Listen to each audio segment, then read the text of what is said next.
The chalk dust settled on her light pink cheongsam like a fine layer of summer snow, a constant reminder of her place in Harmony Creek, Nevada. My Lin stood before the 6 adults in her makeshift schoolhouse, the scent of kerosene from the oil lamps mingling with the dry, sage-scented air that drifted through the open windows.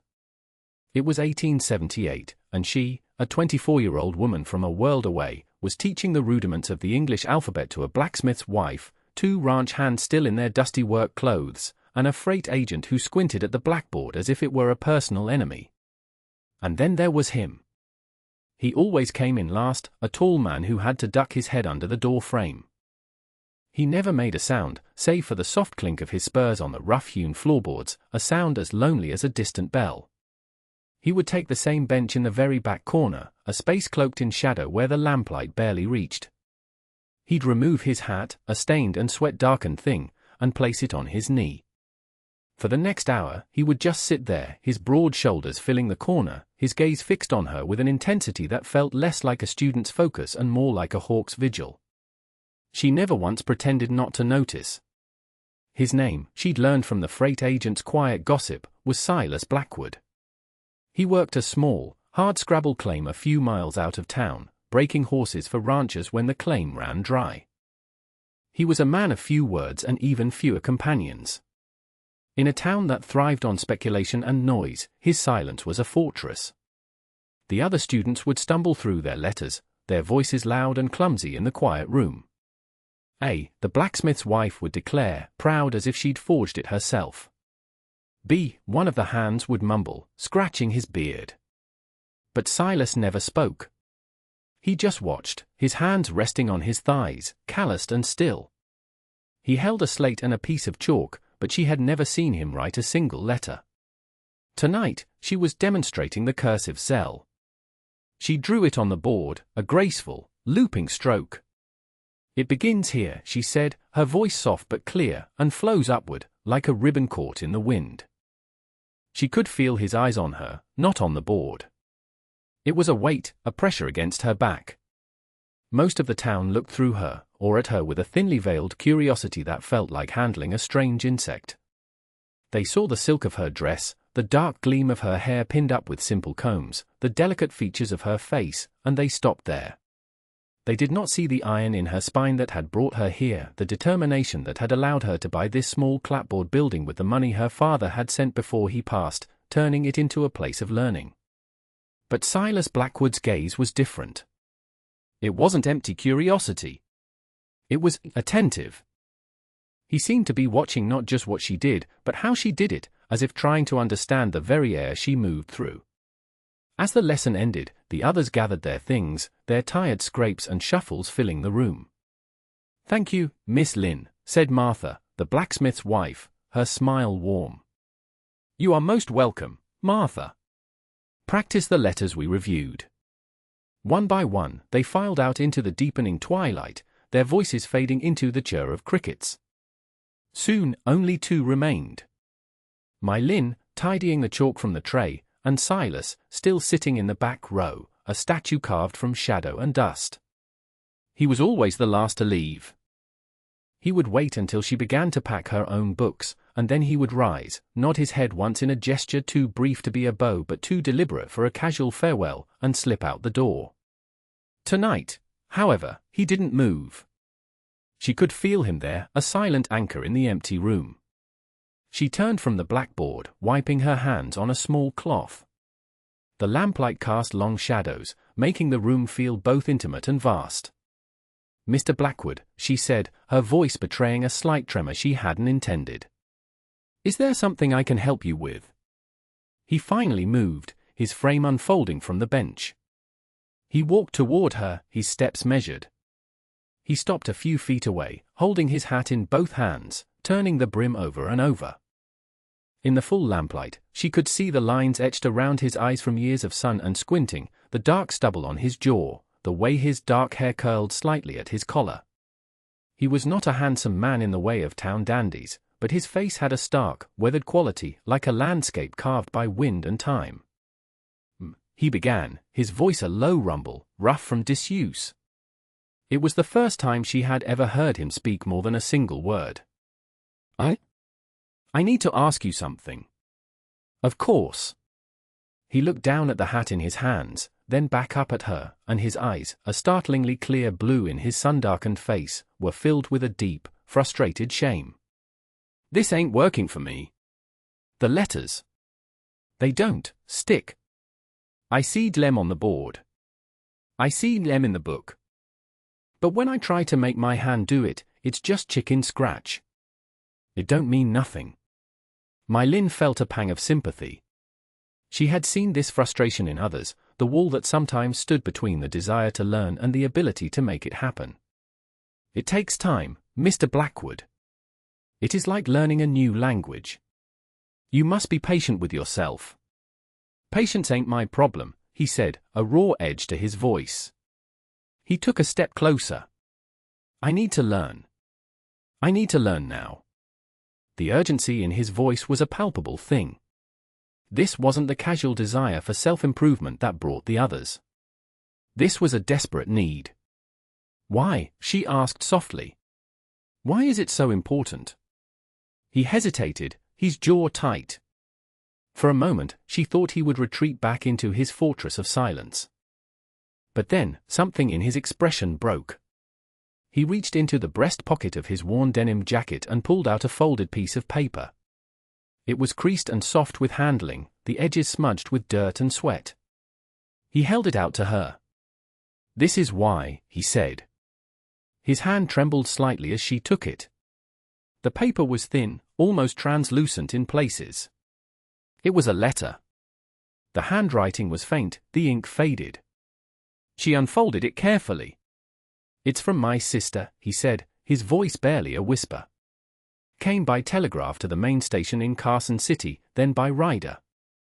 Got here a month ago. I've been carrying it ever since.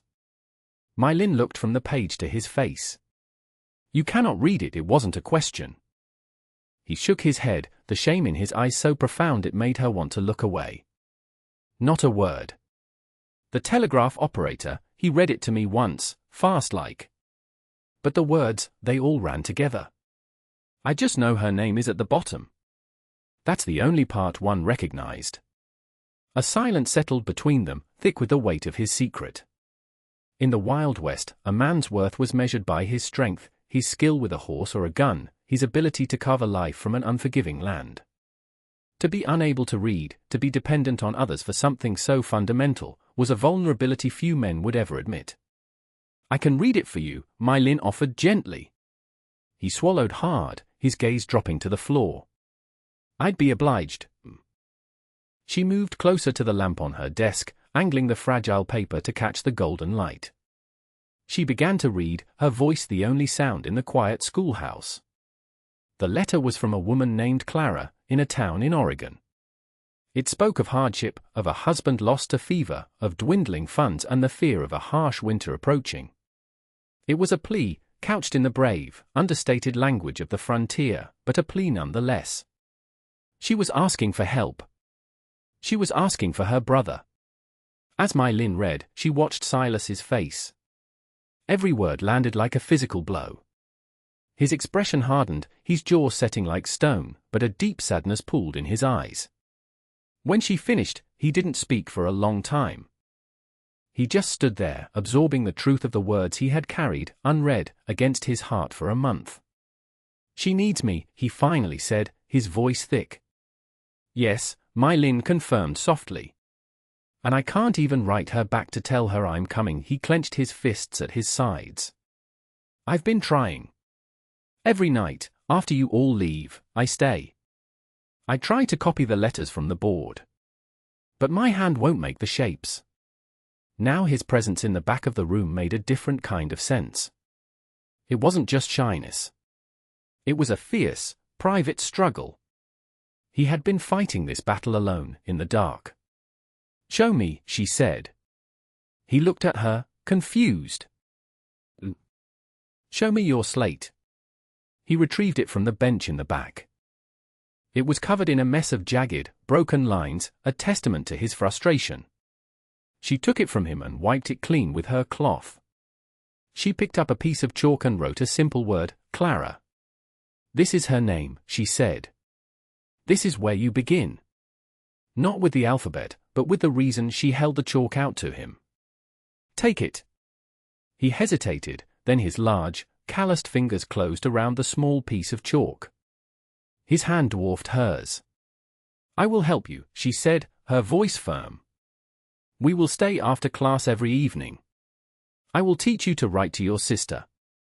A flicker of something, gratitude, relief, something deeper, crossed his face. He gave a short, sharp nod. Thank you, Miss Lynn. That was the beginning. Every night, after the others left, Silas would move from the back row to the bench at the front. The empty schoolhouse would become their private world. My Lynn would guide his hand, her slender fingers resting lightly on his as she showed him how to form the loops of an L, the curves of a C. At first, he was stiff and awkward, his muscles bunched with concentration. The chalk would snap in his powerful grip. But she was endlessly patient. She spoke to him of letters as if they were living things, with their own shapes and spirits. He, in turn, began to talk. He told her about his sister, how they had been separated years ago when he headed west for the goldfields and she married a farmer. He spoke of his failed claim, the back-breaking work of breaking wild horses, the profound loneliness of the plains. And he listened. He asked her about her home, about the journey that had brought her to this dusty corner of Nevada. He listened as she described the bustling port city she came from, the scent of the sea, the taste of foods he couldn't imagine. In the quiet intimacy of those lessons, the space between them shrank. She learned the surprising gentleness in his touch, the quiet humor that sometimes lit his eyes. He learned the strength and resolve that lay beneath her delicate exterior. He started leaving small things for her on her desk in the mornings, a cluster of wildflowers he'd found on the prairie, a strangely shaped, smooth river stone. Simple, silent offerings. Their arrangement did not go unnoticed. Harmony Creek was a small town, and secrets had a short lifespan. One afternoon, as My Lynn was leaving the general store, she was stopped by Mr. Sterling. He was the town's most prosperous merchant, a man whose smile never quite reached his cold, calculating eyes. Miss Lynn, he said, tipping his hat with exaggerated politeness. A word, if I may. Mr. Sterling, she inclined her head, her hand tightening on her basket. I hear your little school is doing well, he said, his gaze sweeping over her. Quite the novelty. But I also hear you are keeping late hours. With Mr. Blackwood, I believe. I am tutoring a student who requires extra help, she replied, her tone even. Sterling's smile widened. Of course. But you must understand, a woman in your position must be careful. People talk. A young, unattached woman spending her evenings alone with a man like Blackwood, it is not proper. It reflects poorly on the town. Mr. Blackwood is a respectful and diligent student, she said, her chin lifting. My classroom is a place of learning, not gossip. Is it? He mused. I see it as a potential problem. Your presence here is tolerated, Miss Lynn, because you are quiet and keep to yourself. Do not make the mistake of becoming a disturbance. The threat was veiled, but unmistakable. He was reminding her of her precarious place in this community, a place he could easily upend. The encounter left a bitter taste in her mouth. Sterling's warning was not just about propriety, it was about power. She was an outsider, and he was reminding her that her existence in Harmony Creek was conditional. That night, she told Silas what had happened. He listened, his face growing dark, his hands clenching and unclenching on the table. He's a snake, that one, Silas said, his voice low and dangerous. He likes to own things. The store, the freight contracts, the people. He doesn't like anything he can't control. He told me not to be a disturbance, My Lynn said quietly. Silas looked at her, his blue eyes intense in the lamplight. You are not a disturbance. You're the best thing that's happened to this town in a long time. He reached across the table and his hand covered hers. His touch was warm and firm, a solid, reassuring weight. Don't you pay him any mind. I won't let him bother you. But Sterling was not a man to be ignored. A few days later, the pressure escalated. The two ranch hands stopped coming to class. When My Lin saw one of them in the street, he avoided her eyes, mumbling that his boss had told him he was needed for night watch. The freight agent soon followed, claiming his workload had doubled. Her class dwindled until only Martha, the blacksmith's wife, and Silas remained. The true confrontation came a week later. My Lin was walking home as the sun began to set, casting long shadows across the dusty main street. Sterling stepped out from his mercantile, blocking her path. Two of his cronies lounged in the doorway behind him. "Miss Lin," he said, his voice smooth as oil. "We need to talk about your building. I've been thinking, it's a prime location. I could use it for storage. I am prepared to make you a fair offer. Enough for you to pack up and move on to a place that is perhaps more welcoming." "My school is not for sale," she said, trying to step around him. He moved to block her again. "I think you misunderstand. This is not a negotiation. It is a generous solution to a problem." "Your problem?" The street had gone quiet. People stopped, watching from a distance. My Lin felt a familiar cold dread creep up her spine. She was alone, isolated. "Is there a problem here, Mr. Sterling?" The voice came from behind her. It was low and steady, but carried an unmistakable edge of steel. Silas Blackwood had stepped out of the blacksmith's shop, his shadow falling long and dark beside hers. He wasn't armed with a pistol, but he didn't need to be. His presence was enough, the quiet confidence in his stance, the unblinking challenge in his eyes. Sterling's face tightened. He hadn't counted on Silas. "Blackwood, this is a private business matter." "Look to me like you were harassing the lady," Silas said, his voice dangerously calm. He moved to stand beside My Lin, a silent, immovable wall. He didn't look at her, but she could feel the protective energy radiating from him. Sterling sized Silas up. He was a man who understood violence, and he could see that while Silas was quiet, he was not soft. Pushing this further, here in the open, would be messy. He forced another smile. "Just a misunderstanding. We were simply discussing a real estate opportunity." He gave My Lin a look that promised this was not over, then tipped his hat.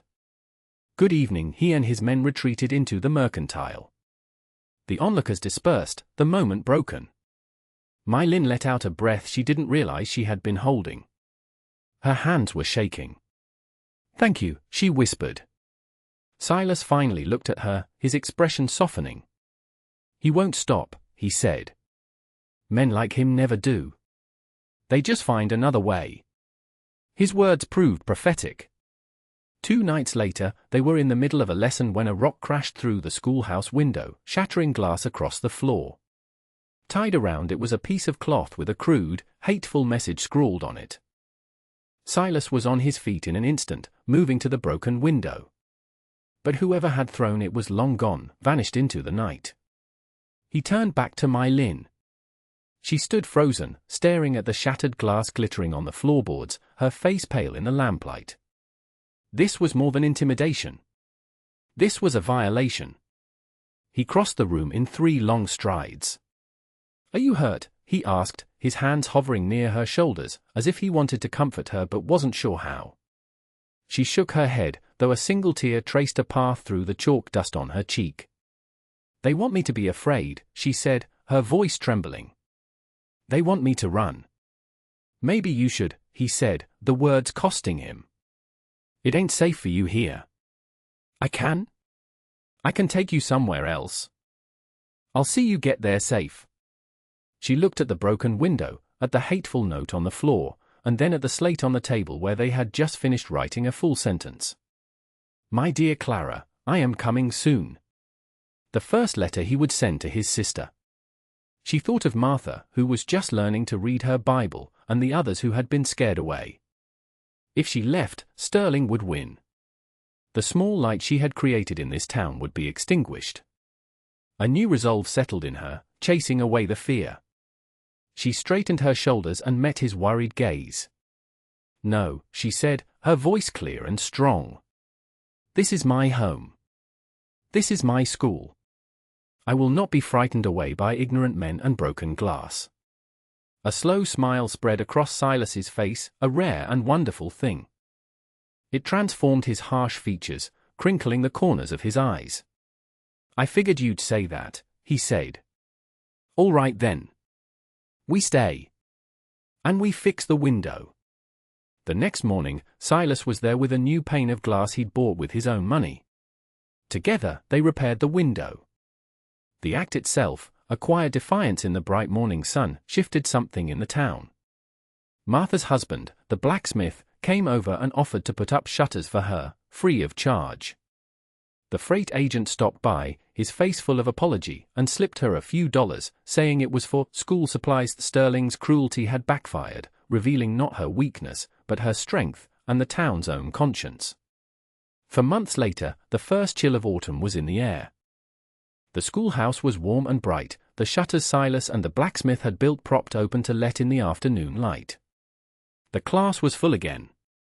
The two ranch hands had returned, along with a few new faces, their tuition paid for by their boss, who had had a falling out with Sterling over freight costs. Silas still sat in the back row, but not out of shame. It was his preferred spot, a vantage point from which he could watch over the room. He was no longer just a student. He was the school's unofficial guardian. He could now read a newspaper from front to back, and his letters to his sister, Clara, were frequent. Her replies were tucked safely in his pocket, filled with joy and plans. She was selling her farm in Oregon and would be arriving by train before the first snow. Mylin finished the lesson and turned from the blackboard, the familiar layer of chalk dust on her pink silk dress. She met Silas's gaze across the room. He smiled, that quiet, easy smile that was now reserved just for her. The other students filed out, their goodbyes warm and familiar. He waited, as he always did. When they were alone, he walked to the front of the room. The sound of his spurs on the floorboards was no longer a lonely, mysterious sound. It was the sound of homecoming. Clara's train gets in on Tuesday, he said. I'd like it if you were there with me. I'd like you to meet her. I would be honored, Mylin said, her heart swelling. He reached out and gently brushed a speck of chalk from her cheek. His touch was light, but it sent a current of warmth through her. You know, he said, his voice soft, when I first came in here, I just saw a woman in a fancy dress who didn't belong. I was wrong. You belong here more than anyone. She looked up at him, at this quiet, steady man who had learned to read the world, and then had learned to read her heart. And I thought you were just a cowboy who didn't want to learn, she confessed. I was wrong, too. He took her hand, his calloused palm enveloping hers. Outside, the sun was setting over the vast, empty plains. But inside the small schoolhouse, surrounded by the scent of chalk and kerosene and the promise of a shared future, neither of them felt lonely at all. And that brings us to the end of this one. If you stayed with me all the way through, thank you. Stories like this one only get told because folks like you sit down and listen.